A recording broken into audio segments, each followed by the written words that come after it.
If anybody says that they enjoy doing the work in A Course in Miracles, they ain't doing it right. An untrained mind can accomplish nothing.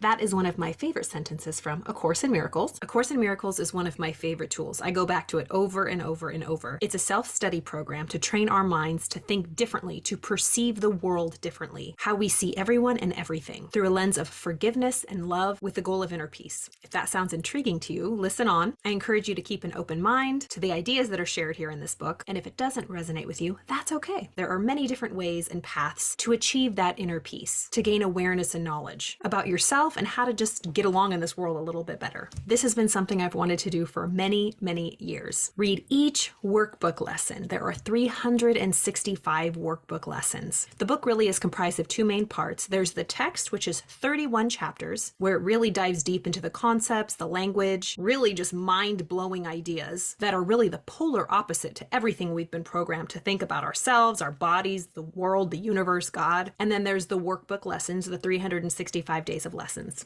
It took me 7 years to get through all 365 lessons, to be honest. And when I went through it the second time, it took me 2 years. I don't know if I'll ever go through all of the workbook lessons again. Now I just open up the book and pick a lesson of the day. So today is day 1. I'm going to start with lesson number 1 from A Course in Miracles workbook. The text of the book lays down the theoretical framework so that the workbook lessons make sense. If you just do the lessons on their own, you're going to really have a tough time. I mean, the book is really dense and the ideas are out of this world, truly. So do yourself a favor, read the text if you're doing the lessons, or save the lessons till after you really grasp the theory that is put forth in the text. I'll read a little bit from the introduction from the workbook. It says, the purpose of this workbook is to train your mind to think along the lines that the text sets forth. The exercises are very simple. They do not require a great deal of time, and it doesn't matter where or when you do them. They need no preparation. The training period is 1 year. The exercises are numbered 1 to 365. And again, don't undertake or do more than one set of exercises or lesson a day. The workbook is divided into 2 sections. The first dealing with the undoing of the way you see now,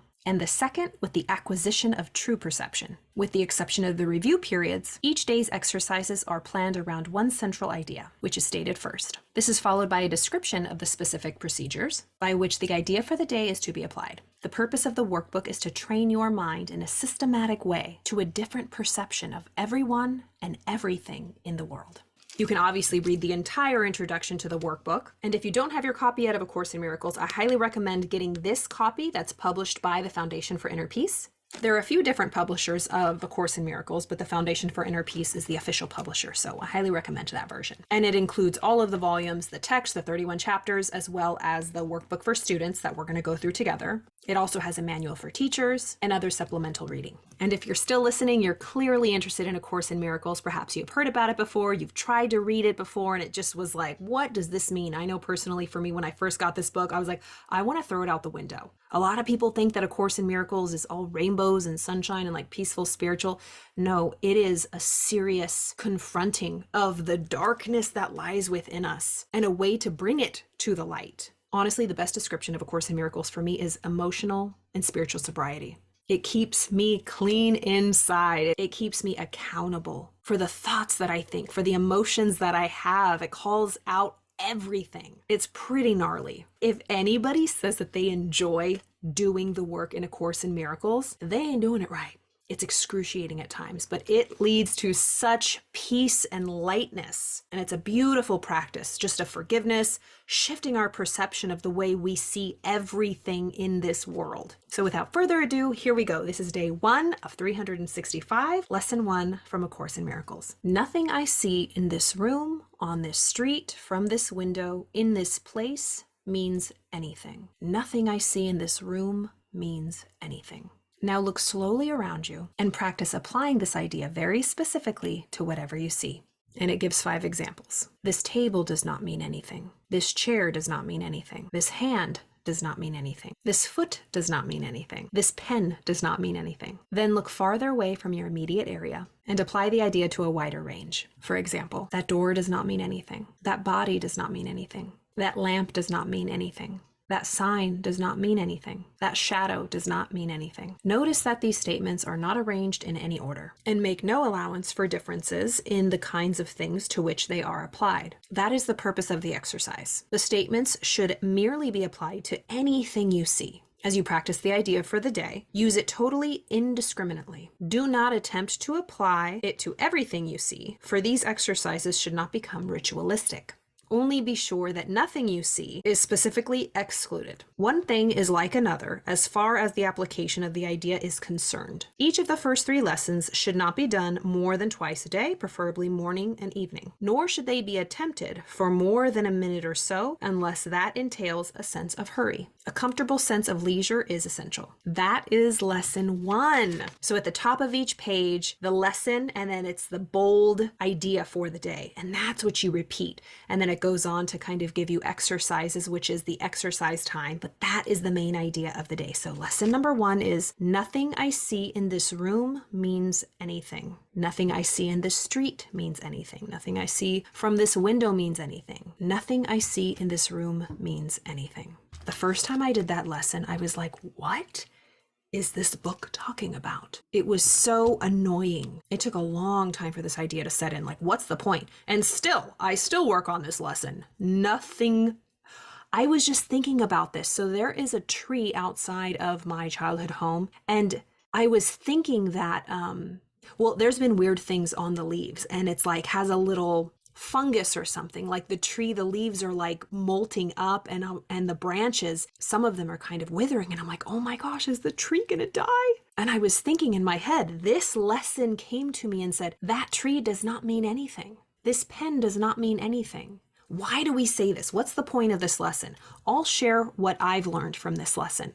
Every single thing we look at, that we take in with our 5 physical senses, we ascribe all the meaning it has.